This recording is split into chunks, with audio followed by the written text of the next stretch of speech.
Question number 17. A block of mass 2 kg is pushed down an inclined plane of inclination 37 degree with a force of 20 Newton acting parallel to the incline. एक block जिसका मास 2 kilogram है, इसको down the plane हम लोग push कर रहे हैं. Plane का इंक्लिनेशन 37 डिग्री है, फोर्स है 20 newton and this force is acting parallel to the incline plane. It is found that block moves with an acceleration of 10 meter per second square. Block acceleration दिया है. If the block is started from rest, find the work done by applied force in first second. First second मतलब 0 से लेके 1 second तक. By the weight and the friction force.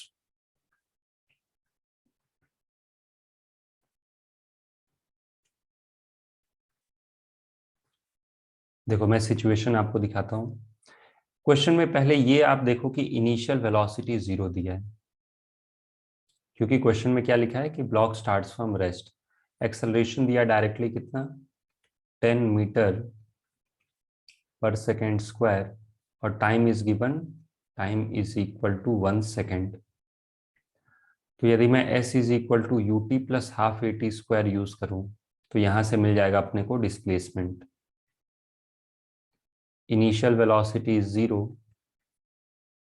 Acceleration is 10 into 1, this is equal to 5 meter. Correct?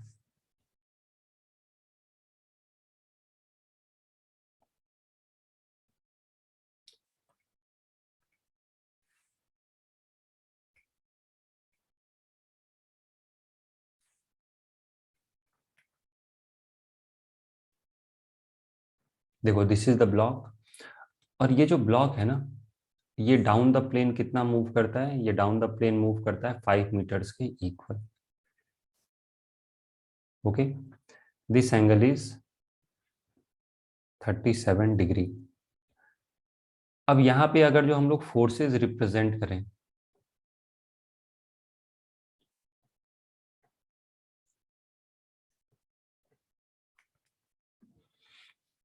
तो क्या क्या forces लगेंगे इस पे. नीचे की तरफ लगेगा mg,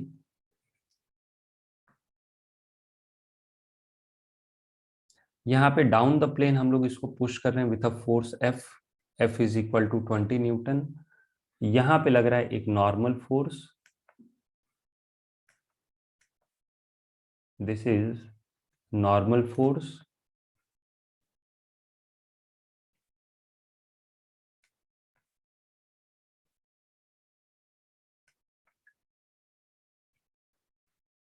ये लगा नॉर्मल, और एक लगेगा बच्चों यहां से फ्रिक्शन फोर्स. एक्सेलरेशन वाला टर्म यूज करके हम लोग क्या करेंगे, इस फ्रिक्शन की वैल्यू कैलकुलेट कर लेंगे.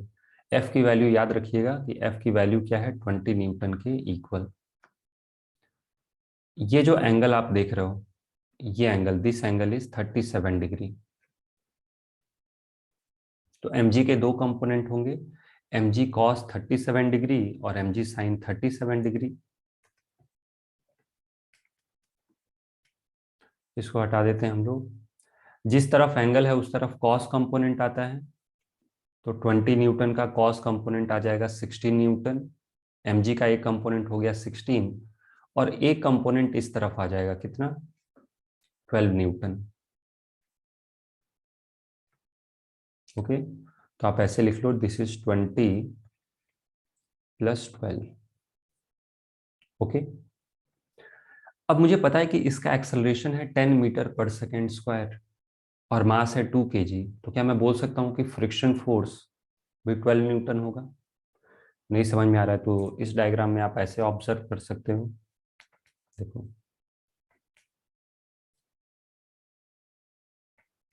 बाकी सब कुछ हटा दो. नेट जो डाउन द प्लेन फोर्स आ रहा है ना, ये आ रहा है 44, और अप द प्लेन जो फोर्स है, सॉरी गलत दिखा दिया मैंने, 32 न्यूटन है. This is 32 Newton. Normal force जो लग रहा है वो किसको बैलेंस कर लेगा, 16 न्यूटन को. करेक्ट. ये कितना है, दिस इज 32, और ये है फ्रिक्शन. और अपने को एक्सेलरेशन भी पता है, इसका जो एक्सेलरेशन है ना, दिस इज इक्वल टू ए.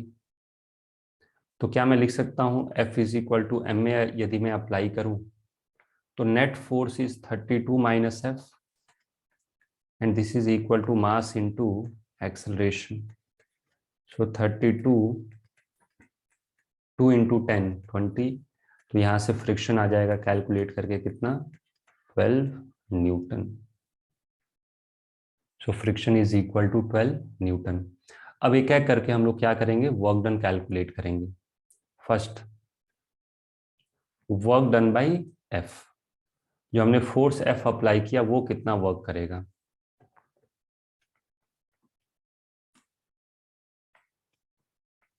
बाकी सारे फोर्सेस को हम लोग हटा सकते हैं यहाँ से. सो this is force F. F की वैल्यू है 20 न्यूटन और इसका जो डिस्प्लेसमेंट है वो क्या है डाउन द प्लेन कितना है ये. Displacement is equal to 5 metre. दोनों के बीच का एंगल 0 डिग्री है.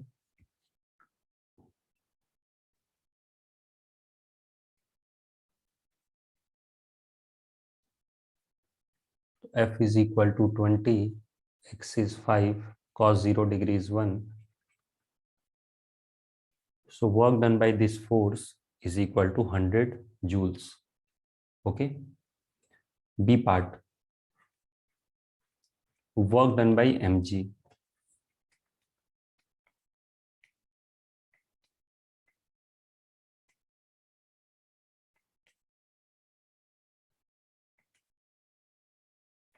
तो देखो जो डिस्प्लेसमेंट है वो ऐसा है.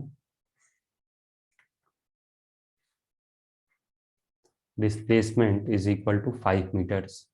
अब आप दिमाग लगाओ तो ये जो एंगल आप देख रहे हो ना this angle theta angle between gravitational force. Okay. Gravitational force और डिस्प्लेसमेंट के बीच का एंगल कितना हो जाएगा 53 डिग्री. और cos 53 डिग्री कितना होता है 3/5.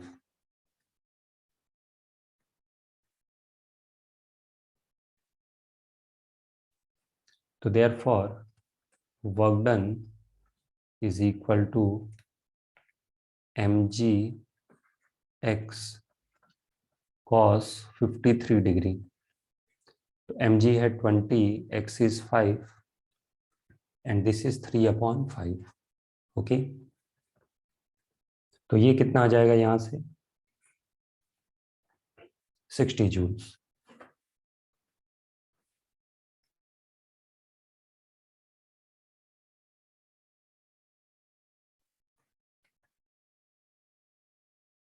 अब आते हैं हम लोग सी पार्ट पे.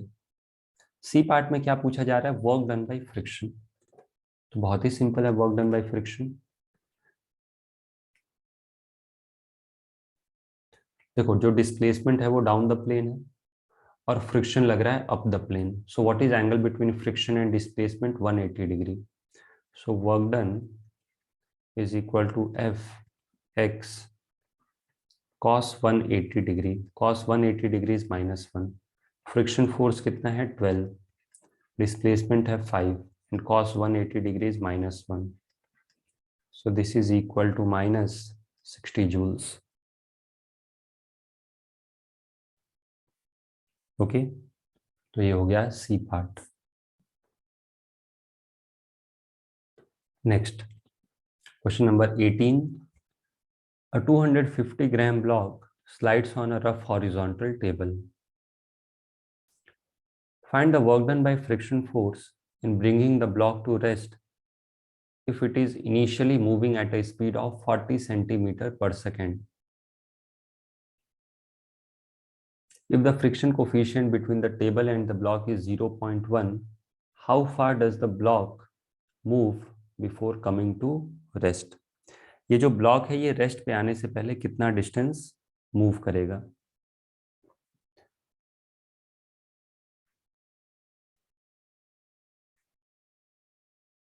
देखो एक रफ हॉरिजॉन्टल सरफेस है. This is a rough horizontal surface. This is a block. Okay. Block का मास है 250 ग्राम्स और ये ब्लॉक स्लाइड कर रहा है विद अ स्पीड ऑफ कितना 40 सेंटीमीटर पर सेकेंड। इस पे फोर्सेस क्या क्या लगेंगे? नीचे की तरफ लगेगा mg, ओके, ऊपर की तरफ लगेगा नॉर्मल, और ये लगेगा बच्चों friction, okay. This is friction force acting. यही फ्रिक्शन फोर्स की वजह से क्या होगा, ये ब्लॉक रुकेगा। What is initial velocity? Initial velocity is 40 centimetre per second. So this is equal to 0.4 metre per second. This is the initial velocity. Final velocity क्या हो जाएगा? 0। चलो सबसे पहले हम लोग इनिशियल काइनेटिक एनर्जी लिख लेते हैं। हाफ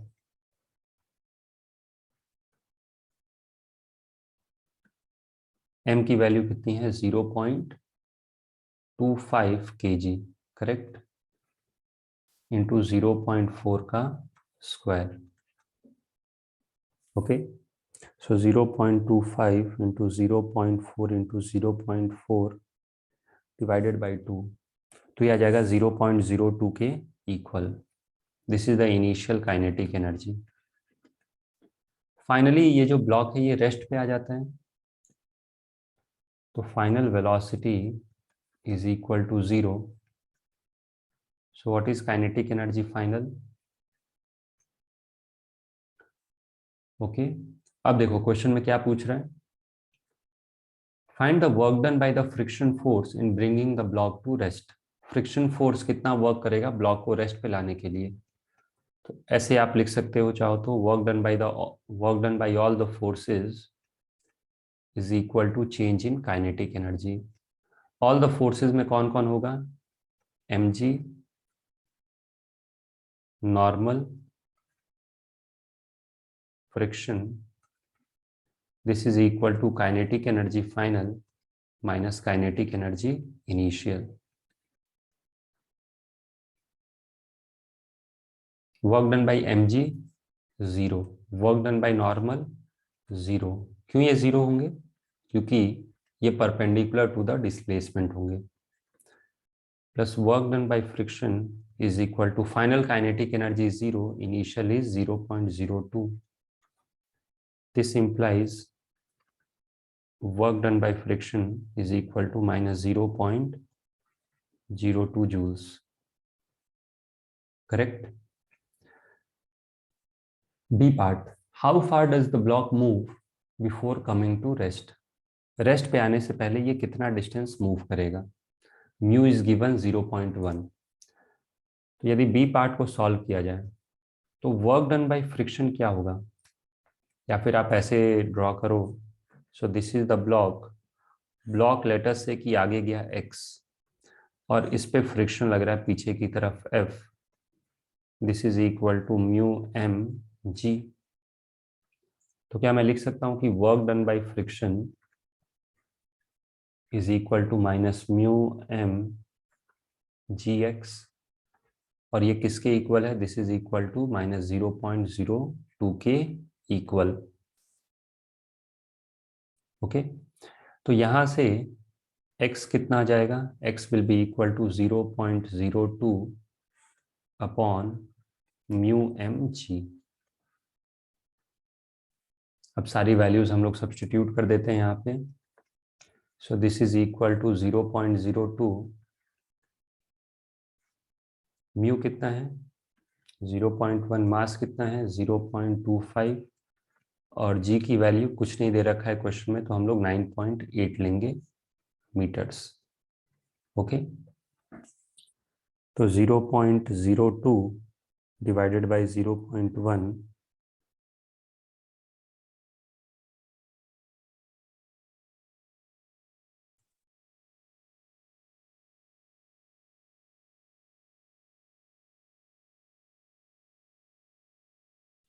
तो ये कैलकुलेट करके आ रहा है 0.0816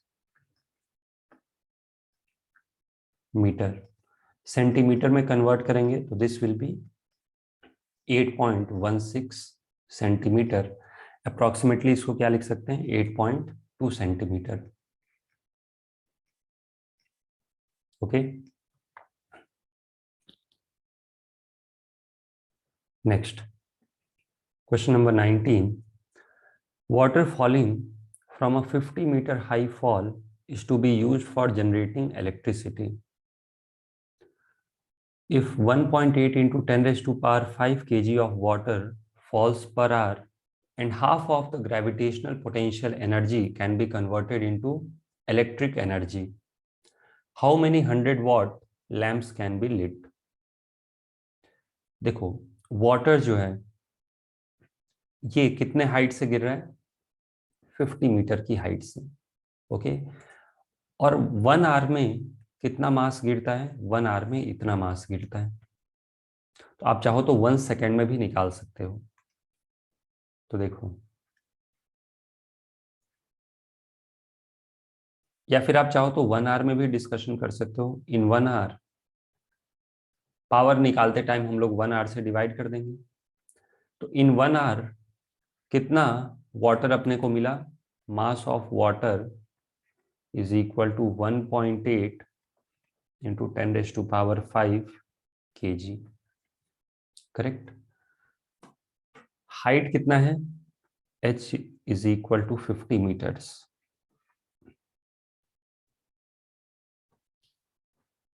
ओके, अब यहां पे कितनी ग्रेविटेशनल पोटेंशियल एनर्जी रिड्यूस होगी, या फिर हमें कितनी एनर्जी मिलेगी, gravitational potential energy.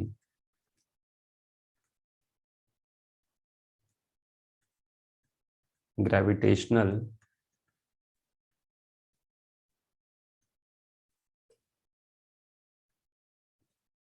Energy is equal to mgh. Correct, this is the gravitational potential energy. तो इलेक्ट्रिकल एनर्जी क्या mgh होगा या इसका हाफ, तो आंसर है इसका हाफ होगा। क्यों, क्योंकि क्वेश्चन में क्या लिख रखा है, half of the gravitational potential energy can be converted into electrical energy. तो इलेक्ट्रिकल एनर्जी कितना मिल गया अपने को,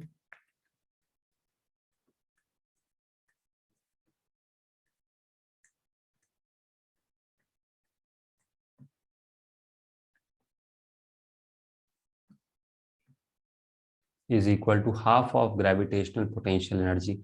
बाकी जो हाफ होगा वो लॉसेस में गया। ओके, तो एक रफ अप्रोक्सीमेशन देके ऑथर ने क्या बोला है कि half of the gravitational potential energy is converted into electrical energy.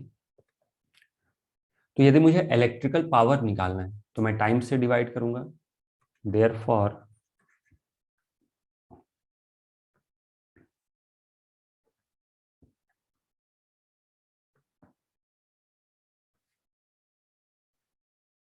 ये तो एनर्जी हो गया mgh/2 upon this is time. याद रखिएगा टाइम 1 आवर है तो इसे हमें सेकेंड्स में रखना पड़ेगा, तो यहां से अपने को पावर मिल जाएगा।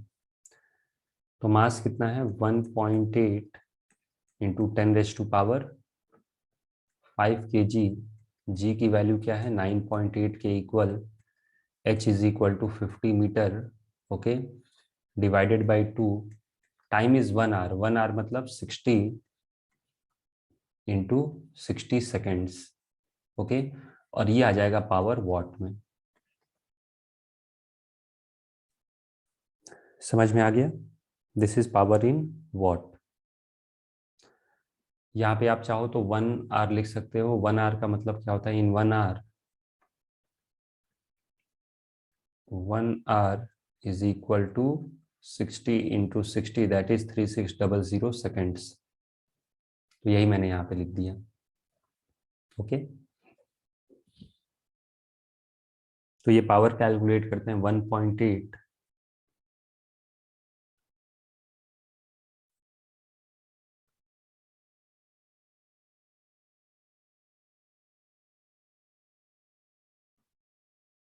तो देखो ये आ रहा है कैलकुलेट करके 0.1225 into 10 raise to power 5 watt. ये देखो ये टोटल इलेक्ट्रिकल एनर्जी है, सॉरी टोटल इलेक्ट्रिक पावर इतना डेवलप हो रहा है। अब क्वेश्चन में क्या पूछा जा रहा है, देखो एक बार फिर से पढ़ते हैं। क्वेश्चन में लिखा है कि how many 100 watt lamps can be lit. कितने 100 वॉट लैंप्स हम लोग यूज कर सकते हैं इस पावर को यूज करके। तो बहुत ही सिंपल फॉर्मूला होता है। मान लो मैं आपको 200 वॉट दे दूं और मुझे बताना है कितने बल्ब जलेंगे, तो आप 100 से डिवाइड कर दोगे। यदि पावर मान लो 200 वॉट हमें मिल रहा है, तो कितने bulb जलेंगे? 200 what by 100 what.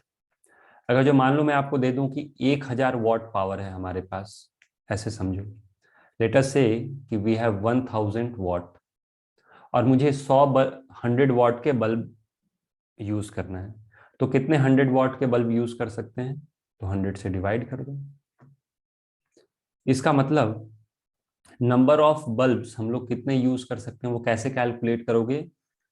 Total electrical power upon एक बल्ब का कितना पावर है। आप ऐसे लिख सकते हो, if n number of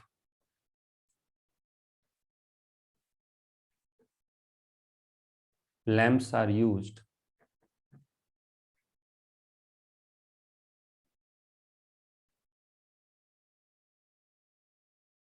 then power consumed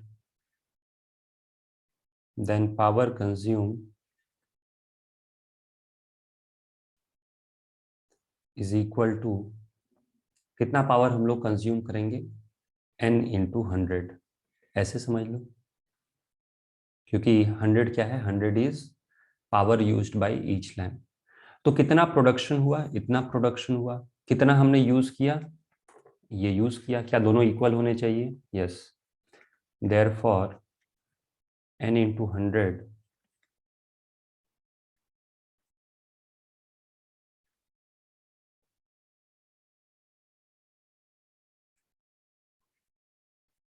तो यहाँ से n की वैल्यू आ जाएगी 0.1225 into 10⁻³ so this is 122.5। Approximately क्या लिखोगे? आधा लैम्प तो यूज नहीं करोगे और एक ज्यादा कर नहीं सकते, तो हम लोग इतने नंबर ऑफ लैम्प्स यूज करेंगे। करेक्ट। 123 यूज नहीं कर सकते। 122.5 से just come number of lamps कितने होंगे? 122। Therefore 122 lamps can be used. Okay,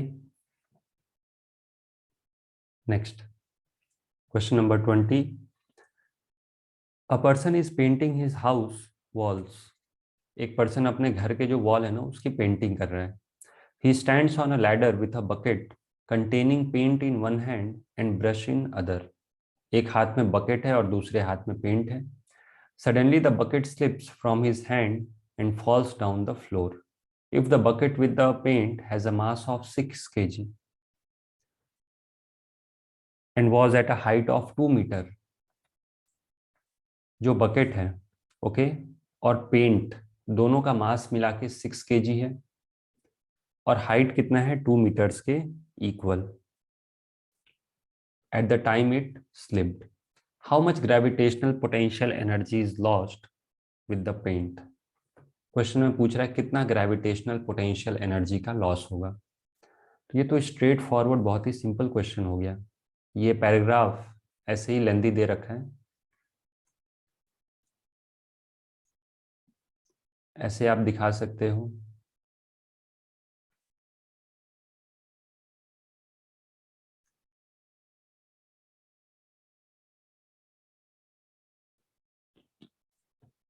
और ये फाइनली देखो यहाँ पे आके गिर गया। कितना नीचे गिरा ये?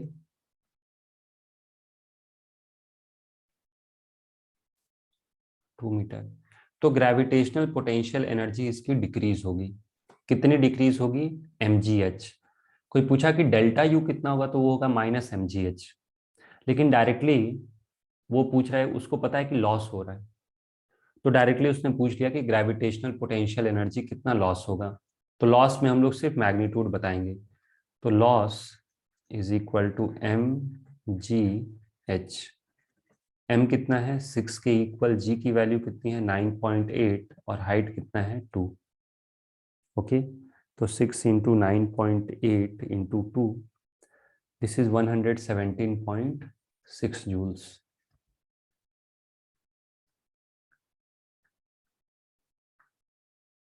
This is approximately equal to 118 joules, correct?